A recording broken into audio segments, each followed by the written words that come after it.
जिस कार्यविधि से कर्माबाई जो नित्य प्रतिदिन किया करती थी, पर्दा खोला, मुस्कुराई,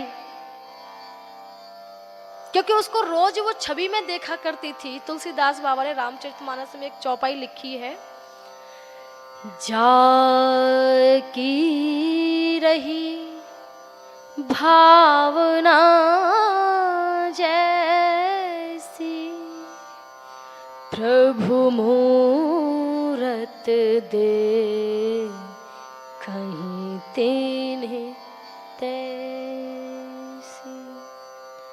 हम जिस स्वरूप में ठाकुर जी को देखते हैं ना, हमको ठाकुर जी उसी स्वरूप में नजर आते हैं।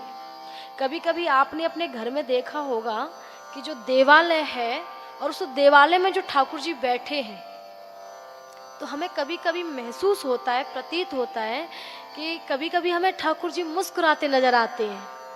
तो जब मुस्कुराते नजर आते हैं तो हमें भी मन में मुस्कुराहट आ जाती है, हो आज ठाकुर जी कुछ ज्यादा ही प्रसन्न नजर आ रहे हैं। और कबू कबू तो ऐसा होवे कि ऐसा मुंह फुला ले कि बार बार देखो नहीं तो अपने आप ही महसूस होवे कि आज तो जाको मुंह टेढ़ो है। लेकिन क्यों टेढ़ो है? फिर कहेंगे ठाकुर जी कोई गलती भूल है गई हो तो क्षमा करियो, पर तेरो मोहड़ो ऐसो अच्छो नहीं लगे। हमारी जी ब्रज की भाषा है मोहड़ो, बोले जी मोहड़ो तेरो जी थूतरो तेरो अच्छो नहीं लगे, तू मुस्कुरा तो ही अच्छो लगे। ब्रजवासी बोले ऐसे। तो जैसे भाव से हम उसको देखना चाहते हैं, वो ठाकुर जी उसी भाव से हमको नजर आते हैं। तो कर्माबाई जब प्रातःकाल पर्दा खोला, ठाकुर जी जब नजर से नजर मिली तो कर्माबाई मुस्कुराने लगी, क्योंकि उसको ठाकुर जी मुस्कुराते हुए नजर आ रहे हैं।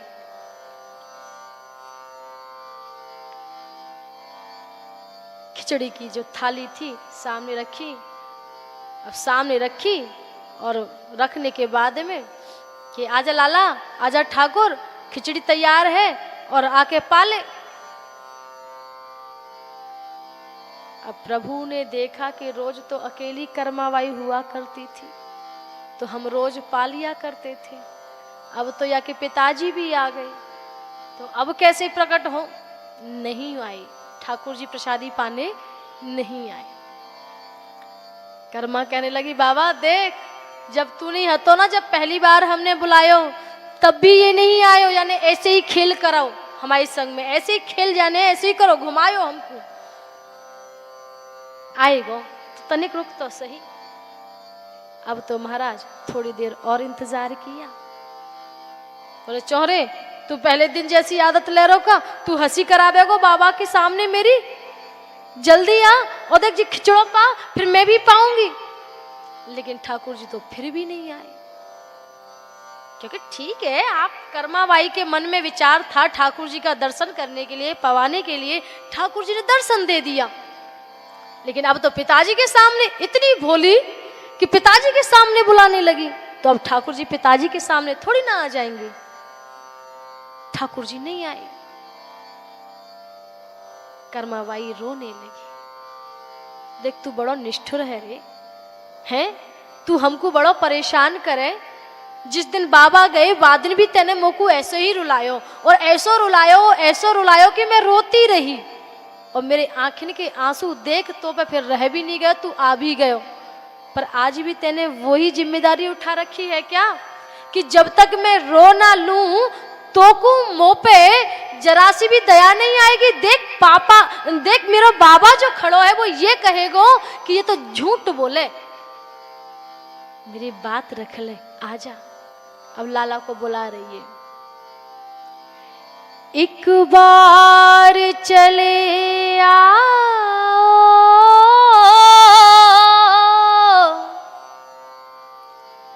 मेरे श्याम चले आओ,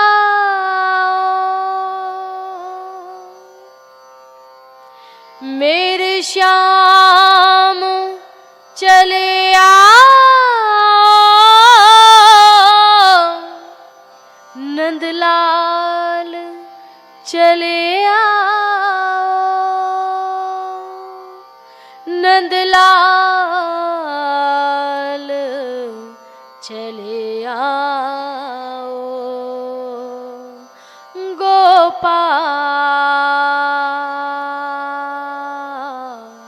चले आओ।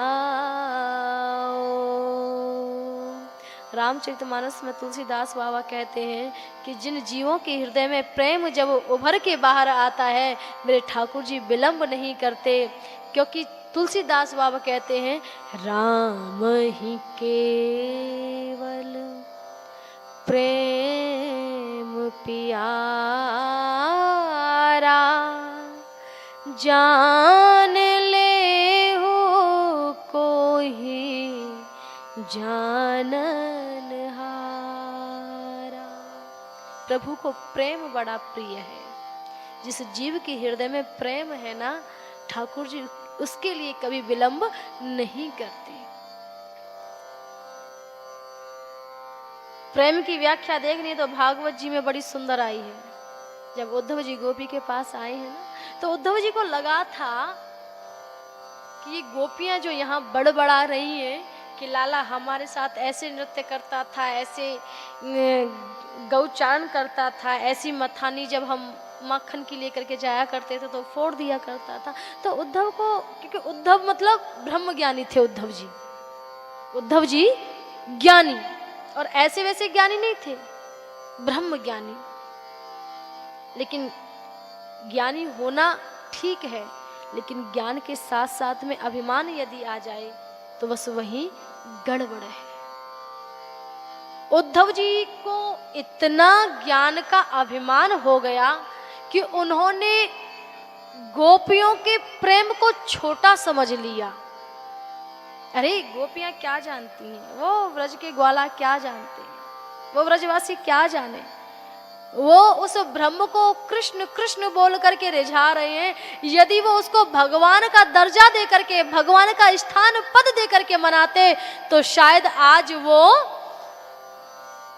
स्वर्ग में, वैकुंठ में स्थान पाते। लेकिन ये तो कृष्ण कृष्ण एक साधारण पुरुष समझ रहे हैं, साधारण उसको जीव समझ रहे हैं। लेकिन जब गोपियों से पाला पड़ा ना उद्धव जी का, जब उद्धव जी ने समझाने का प्रश्न किया कि अरे गोपियों, वो कृष्ण कोई और नहीं, वो तो ब्रह्म है।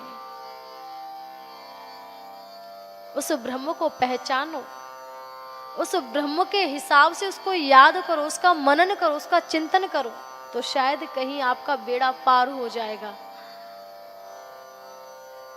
इस प्रकार से भटको मत।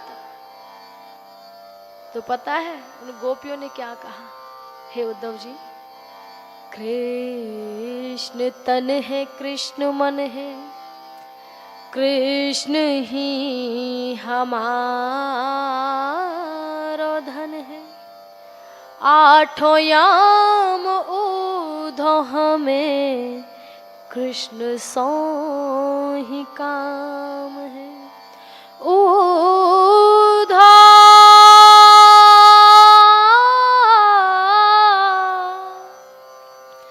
मन ना भये 10-20। क्या कह रहे हो कि मन को गोविंद में लगाएं, मन को ब्रह्म में लगाएं। अरे उद्धव, मन तो एक था, वो भी कृष्ण ले गया। अब दूसरा कहीं दुकान या बाजार से मिलता हो तो बता दे, वहां से खरीद लाएंगे और उसको उस कृष्ण में, उस ब्रह्म में लगा देंगे, आपके ब्रह्म में लगा देंगे। अब बताइए क्या करें। उस प्रेम के सामने उस अभिमानी उद्धव जी को भी झुकना पड़ा, उनके अभिमानों को भी चकनाचूर होना पड़ा।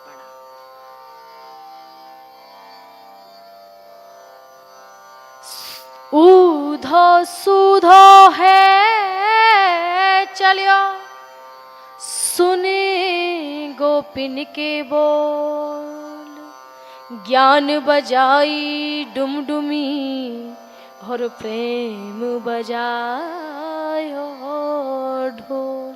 तो उस प्रेम की ध्वनि मानो ढोल के समान आ रही है, और उस ज्ञान की ध्वनि मतलब मानो डुमडुमी। तो समझ रहे हो प्रेम का स्तर कितना बड़ा हो गया, कितना बड़ा स्तर हो गया प्रेम का।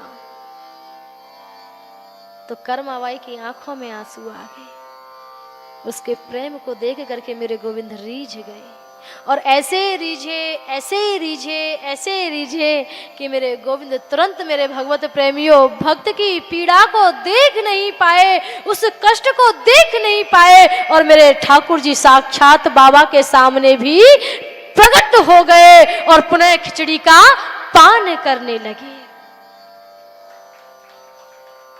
और जो कृष्ण को खिचड़ी पाते हुए बाबा ने देखा, महात्मा जी के नेत्रों में आंसू सजल हो गए। बोले, हे ठाकुर, हम भी आपकी सेवा करते हैं, नित्य प्रतिदिन मैं आपका स्नान कराता हूं, आपको श्रृंगार कराता हूं, नित्य प्रतिदिन आपको भोग भी लगाता हूं।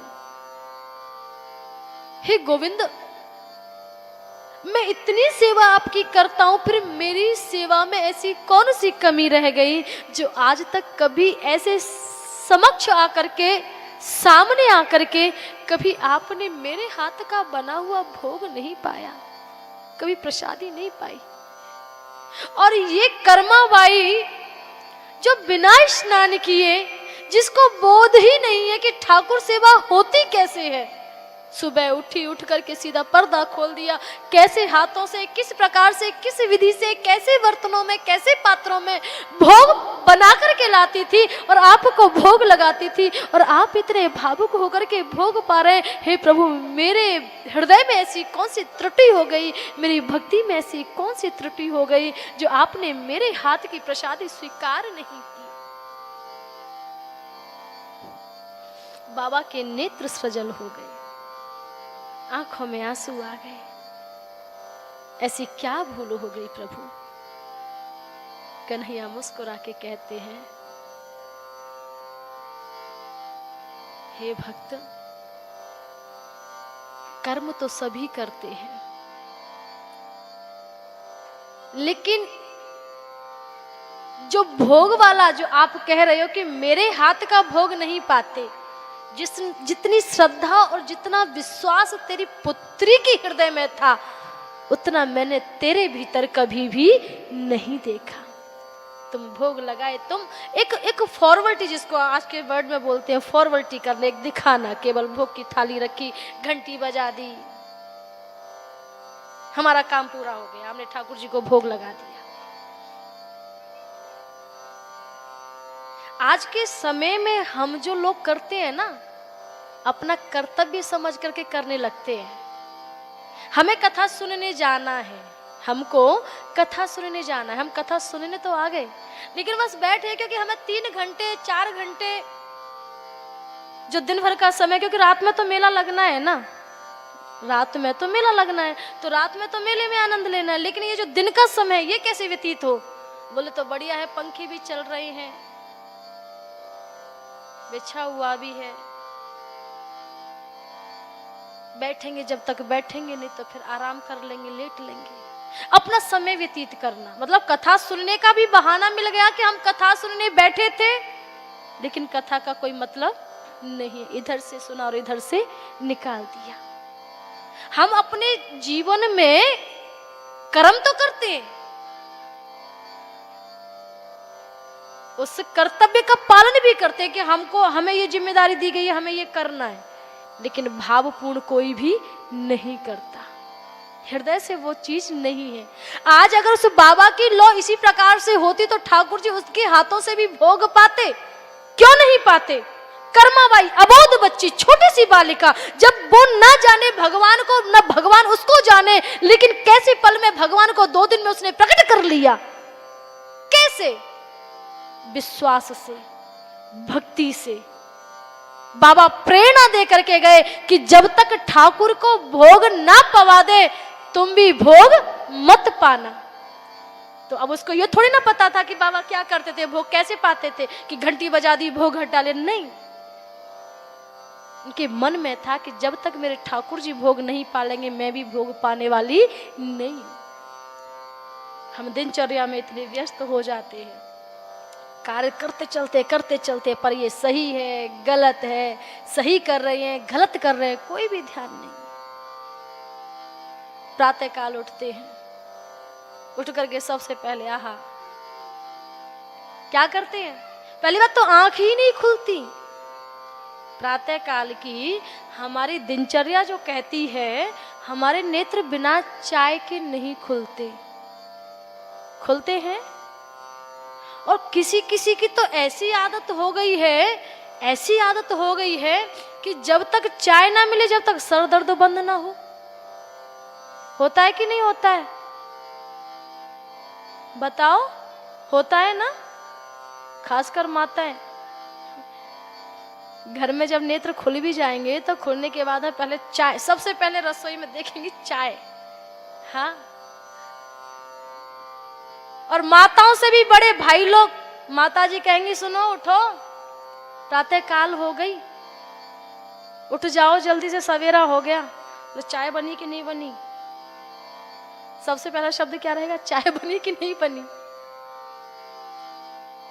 मैया कहेगी नहीं बनी, तो पहले चाय बना के लाओ तब उठेंगे।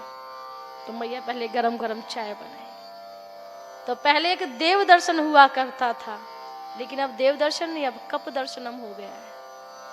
कप दर्शनम, आंखें खुले तो सीधा कप मिले, देखने के लिए भी और पीने के लिए भी। ठाकुर जी को तो बाद में सुमिरन कर लेंगे, पहले अपनी कार्य प्रणाली तो पूरी कर ले। कराग्रे वसते लक्ष्मी कहा जाता था, श्लोक आए हैं कि हमारे हाथ में जो कर है, हमारे हाथ है, हाथ के मध्य है हमारी सरस्वती विराजमान है। दर्शन कर लीजिए, सभी देव है इसमें, लेकिन नहीं, कप दर्शनम। प्रभाते कर दर्शनम की जगह पे प्रभाते कप दर्शनम हो गया, हटा दिया। भूल कहां से हुई? हम लोगों से ही तो हुई। हमने दिनचर्या को बिल्कुल बदल दिया। प्रातः काल उठ कर रघुनाथा, मात पिता गुरु वही माथा। अच्छा एक बात बताओ, सत्य सत्य, यहाँ कोई ऐसी कथा या वो नहीं चल रही है, यहाँ एक जो दिनचर्या आजकल लोगों में हो रखी है वो बातें हो रही हैं। आज के समय में हमारे रामचरितमानस में कहा गया है कि जब राम जी ने भी जन्म लिया, राम जी भी अवतरित हुए, तो उन्होंने भी गुरु और माता पिता को उच्च स्थान दिया। दिया कि नहीं दिया? उठ करके गुरु को प्रणाम करना, माता पिता को प्रणाम करना। लेकिन और हम लोग भी, जो आज के जो लोग हैं वो भी चाहते हैं कि ये दिनचर्या हमारे बच्चों के भीतर भी हो, ये संस्कार हमारे बच्चों के भीतर हो। लेकिन बच्चों के भीतर तो जब होगा जब आपने भी किया होगा। क्या हम स्वयं करते हैं इस चीज को? और जो स्वयं करते होंगे उनके मन में कभी ये धारणा आ ही नहीं सकती कि हमारे बच्चे इस प्रकार से करें, क्योंकि वो उनको देखते देखते उनके बच्चे स्वयं ही प्रणाम करने लगते हैं, वो संस्कार चले आते हैं। तो करते हो कि नहीं करते हो? माँ बाप को प्रणाम करते हो कि नहीं करते हो? होता है कि नहीं होता है? अब यहाँ कुछ कोई बोलने वाला नहीं है, आपस की बातें हो रही हैं, क्योंकि जो बोलेगा उसी की पोल पट्टी खुलेगी।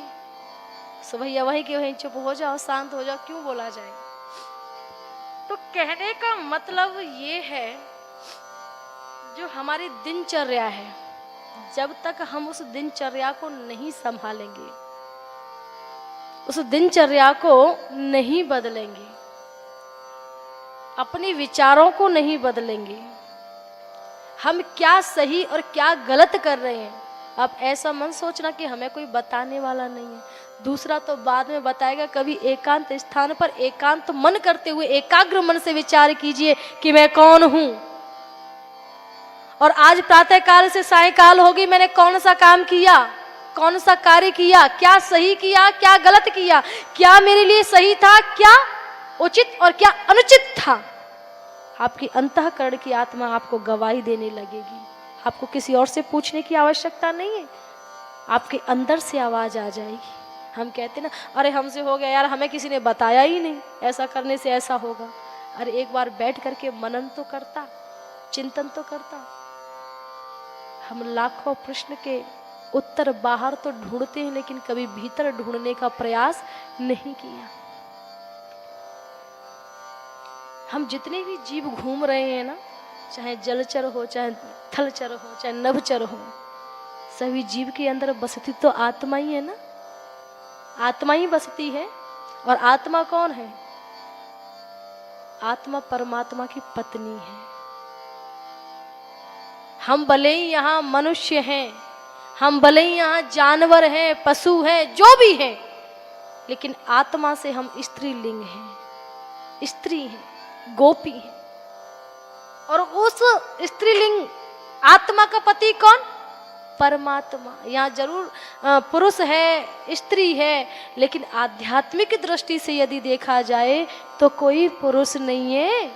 पुरुष केवल ब्रह्म है, पुरुष केवल नारायण है, और नारायण की पत्नी आत्मा है। और जो आत्मा हर किसी के हृदय में विराजमान है,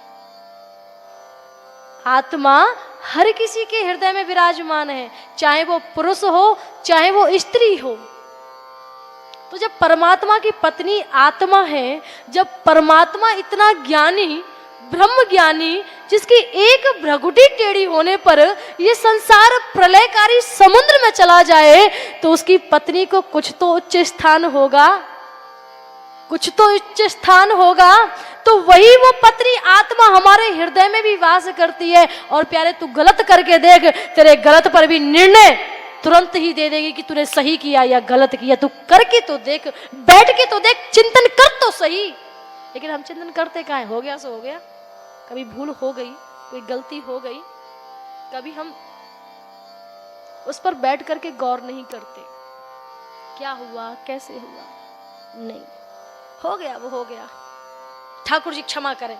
हाँ, ठाकुर जी क्षमा कर देंगे, कोई बात नहीं, ठाकुर जी क्षमा कर देंगे।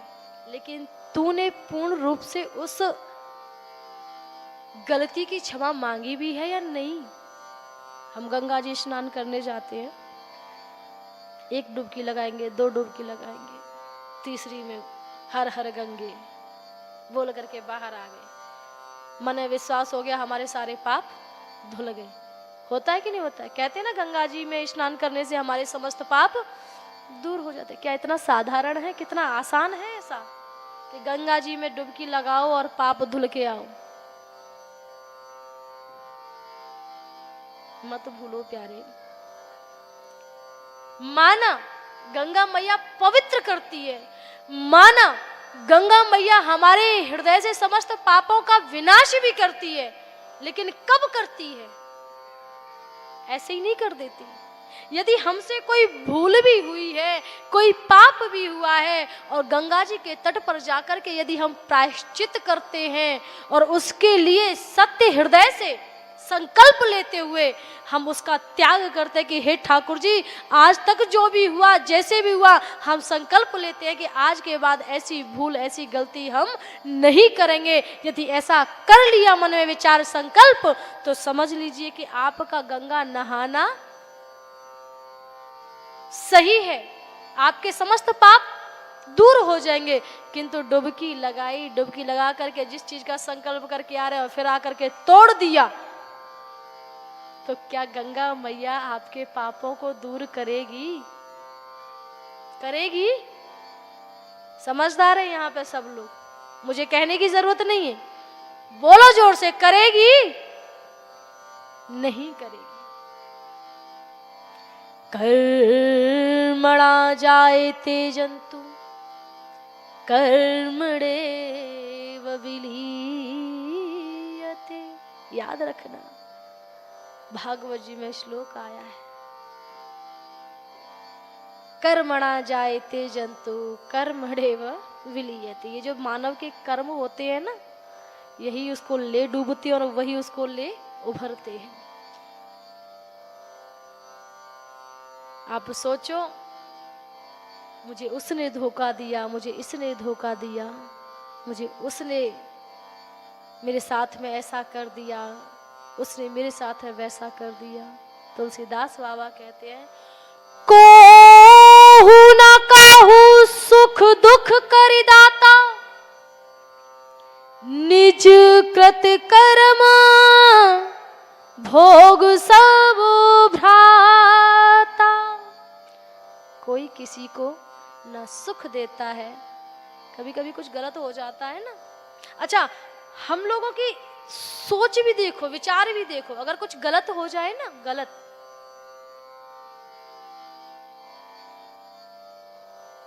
अपराध हो जाए,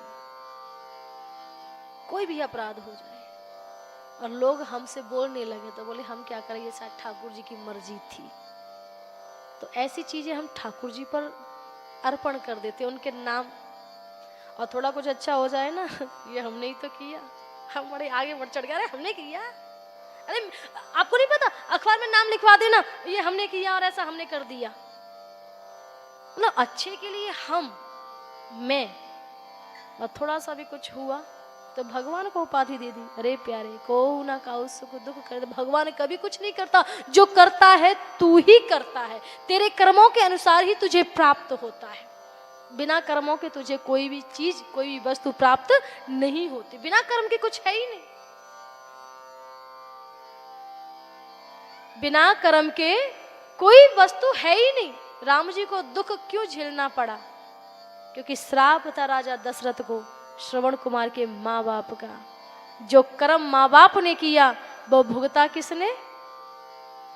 कष्ट किसने सहा? राम जी ने, जानकी जी ने। और पुत्र को बिछुड़ना पड़ने की वजह से, क्योंकि राम बिछुड़ गए, चले गए 14 वर्ष के वनवास, तो दशरथ जी भी जिंदा नहीं रहे, क्योंकि राम के वियोग में राजा दशरथ जीवित रह नहीं सकते। बार बार समझाया भी था कैकेयी को, कैकेयी कैकेयी इस वरदान की जगह पे 4 वरदान और मांग ले, मैं तुझे देने को तैयार हूं। इस वरदान की जगह पे 4 वरदान और मांग ले, मैं तुझे देने को तैयार हूं, लेकिन मेरे राम को, क्योंकि राम मेरी आत्मा है, मेरे राम को मुझसे जुदा मत करो, मेरे राम को मुझसे अलग मत करो, क्योंकि यदि राम मुझसे अलग हो गए, राम मुझे छोड़ के चले गए, तो कैकेयी अयोध्या शून्य हो जाएगी। ये राम के बिना राजा दशरथ अकेला रह जाएगा, ये किसी मतलब का राजा दशरथ नहीं रहेगा, इस तन से प्राण निकल जाएंगे। बहुत समझाया था, लेकिन कर्म के लेख को कौन कहां ले जाएगा? जिस राम को 14 वर्ष का वनवास मिला, कहां तो उसको गद्दी मिलने वाली थी, गद्दी प्राप्त होने वाली थी, सिंहासन राज तिलक होने वाले थे, और रात ही रात में पूरा पलट गया। ऐसा पलटा कि जो लोग राम को राजा बनाने की खुशी मना रहे थे कि हमारे राम को राजा बनाया जाएगा, सब अयोध्या वासियों में प्रसन्नता बनी हुई है, सब तैयारी में लगे हुए हैं। सुबह जब उसी राम को राजसी भेष में ना देख करके तपस्वी भेष में देखा गया, तो समस्त अयोध्या वासियों की जो खुशी की लहर थी वो दुख में बदल गई। नेत्रों से आंसू बहने लगे, अश्रुपात होने लगे। अरे राम, ये क्या हो गया? और एक बात और बता दूं, महाराज दशरथ जी से जब कैकेयी ने ये वरदान मांगे थे ना, देहु एक बार भरतई टीका और तापस भेष विशेष उदासी, 14 वर्ष राम वनवासी। भरत के लिए गद्दी और राम जी के लिए 14 वर्ष का वनवास जब मांगा था, तो गद्दी तो महाराज दशरथ जी ने दे दी थी कि कोई बात नहीं है, राम की जगह पे यदि भरत को भी राज तिलक होता है तो मुझे चिंता नहीं है। मैं तो एक बड़े पुत्र के होने की वजह से उनको राज गद्दी पर बिठाना चाहता था, पर अगर कैकेयी आपके मन में कुछ राम को लेकर है तो मैं भरत को राज तिलक करता हूं, दूसरा वरदान मांग लो। जब कैकेयी ने दूसरा वरदान मांगा ना, राजा दशरथ मूर्छित होकर के पृथ्वी पर धड़ाम से गिर गए थे। सुबह तक हो गई, प्रातः काल तक हो गई, लेकिन महाराज दशरथ जी ने कैकेयी को ये वरदान दूसरा वाला दिया नहीं था। दूसरा वरदान रामचरितमानस जो तुलसीदास बाबा के द्वारा लिखी गई है, उसमें कहीं भी ये वर्णन नहीं हुआ है कि राजा दशरथ जी ने दूसरा वरदान कैकेयी को दिया है, नहीं दिया है। अपने पिता की बात को मानने के लिए स्वयं राम जी तपस्वी भेष धारण करके चल दिए हैं। मेरे पिताजी, क्योंकि रघुकुल रीति सदा चली आई, प्राण जाए पर बचन ना जाए। हाँ, अपने रघुवंश की रीति के लिए प्राण जाए पर वचन न जाए। कहीं मेरे पिताजी का दिया हुआ वचन कहीं लोग ये ना कहने लगे कि अरे रघुवंशी तो झूठे हैं, दिए हुए वचन को भी तोड़ देते हैं। सुमंत जी द्वारा जब राम जी को पता चला, तुरंत तैयार हो गए। अच्छा, राम जी के जीवन पर हम प्रकाश डालें। हम सब लोग राम राज्य की तो बोलते हैं कि राम राज्य होना चाहिए, राम राज्य होना चाहिए, पर क्या राम राज्य बातों से हो जाएगा? राम राज्य की हम सब घोषणा करते हैं, बोले जय सनातन धर्म की, जय राम राज्य स्थापित हो, जय राम राजा की। करते कि नहीं करते? कौन कौन चाहता है कि राम राज्य स्थापित हो? कौन कौन चाहता है? वो हाथ उठाए जरा। बाकी और नहीं चाहते? सभी चाहते हैं कि राम राज्य स्थापित हो। धारणा सबके मन में है। हम ये तो कहते हैं कि राम राज्य स्थापित हो, लेकिन राम राज्य स्थापित जब होगा जब रामायण जैसे पात्र होंगे। आपने अपने आसपास में, अपने घर में, अपने जीवन में कहीं ऐसा विशेष पाया है कि हमारे इस रामचरितमानस में जितने भी पात्र हैं, उन उतने पात्रों में से हम किसका पात्र अपने हृदय में उतारते हैं? क्योंकि रामचरितमानस में जितने भी पात्र हैं ना, सबके हृदय में त्याग की भावना है। सबके हृदय में त्याग की भावना है। कैकेयी जी ने भी यदि राम जी के लिए 14 वर्ष की मांग की थी, तो एक बात और बता दूं कि कैकेयी जितना राम जी को प्रेम करती थी, जितना लाड़ प्यार करती थी, जितना दुलार करती थी, उतनी तो माता कौशल्या भी नहीं किया करती थी। जबकि कौशल्या मैया के स्वयं पुत्र थे राम, नहीं करती थी। लेकिन कैकेयी माध्यम क्यों बनी? कैकेयी माध्यम क्यों बनी? इसका कारण यह था कि दोनों रानी या पूरे अयोध्यावासी, उसमें कोई इस कार्य में आगे बढ़ ही नहीं सकता था, केवल और केवल कैकेयी मैया के अलावा। क्योंकि कैकेयी मैया ही एक पात्र ऐसी थी कि जो राजा दशरथ के पास में अपने 2 वरदान के गिरवी रख चुकी थी, और उन 2 वरदानों को गिरवी रखा जब, तो उन्हीं की विशेष रूप से वो राम जी के लिए 14 बरस मांग सकती थी। और आपको पता है, जिस समय राम जी को देवताओं ने पुकारा, क्योंकि कहा जाता है जब जब राम मनुज तन धरही, भक्त हेतु लीला बहु करही। भगवान का जब जब इस भूमि पर अवतार होता है, तब वो अपने भक्तों के लिए ही अवतरित होते हैं। वो अपने भक्तों को कभी कष्ट में नहीं देख सकते। देवताओं ने जब देखा कि राम जी को तो राज तिलक होने वाला है, तो प्रभु त्राही मां, हम कहां जाएंगे? हम तो मर जाएंगे, ये पृथ्वी तो रसातल में चली जाएगी, सारा मामला बिगड़ जाएगा, कुछ तो कृपा कीजिए। तब राम जी ने विचार किया, तब कैकेयी मां की शरणागत हुए। और कैकेयी मां भी बिना वचन दिए हुए इस वचन को कभी ले नहीं सकती थी। राम जी बड़े चतुरता के साथ में माता कैकेयी के पास पहुंचे, और कैकेयी माता के पास पहुंच करके सीधा एक ही बात कही कि मां, आप हमें कितना प्यार करती हो, कितना प्रेम करती हो। कैकेयी मां मुस्कुराई, बोले अरे राम, ये भी कोई बात पूछने की है? नहीं मां, बताओ तो सही, हम जानना चाहते। मां ने हृदय से लगा लिया, चूमने लगी, लाल को लाड़ प्यार दुलार करने लगी। राम जी समझ गए, मैया आप हमें बहुत प्रेम करती हो ना? बोले बहुत, सबसे अधिक। बोले तो आज हम जो मांगेंगे आप हमें दोगी? मैया फूले ना समाई, इतनी प्रसन्न हुई, इतनी प्रसन्न हुई, इतनी प्रसन्न हुई कि आज मेरा राम पहली बार मुझसे कुछ मांग रहा है। मानो मैया तो नाचने लगी थी। राम मुझसे कुछ मांग रहा है, मेरा राम पहली बार मुझसे कुछ मांग रहा है। फूले नहीं समा रही है मैया, इतनी प्रसन्न। राम जी कहने लगे तनिक रुको तो सही, सुन तो लो, पहले वचन दो।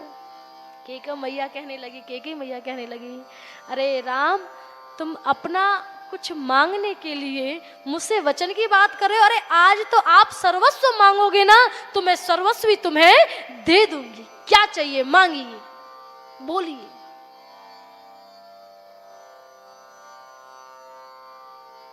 अब राम जी के भी हाथ पैर कांप रहे थे, क्योंकि केके मैया बहुत प्रेम करती थी। कहीं ऐसा ना हो उस प्रेम के कारण हाँ तो कर दिया, लेकिन जब मैं इनसे 14 वर्ष का वनवास मांगू तो कहीं ये मना ना कर दे, अपने वचन को तोड़ ना दे। डर कहीं ना कहीं उनके भीतर भी था। राम जी ने नेत्र बंद किए, माता के हृदय को अपने हृदय से लगाया, उनको चूमा और हाथ को हाथ पे रख करके कहा, अरे मैया आप जानती हो इस पृथ्वी पर मैं क्यों आया? इस देवताओं की रक्षा करने हेतु मैं इस पृथ्वी पर आया। दैत्यों ने बड़ा ही, राक्षसों ने बड़ा ही अधर्म फैलाना प्रारंभ कर दिया है, तो मैं बस उन्हीं की रक्षा के लिए यहाँ आया।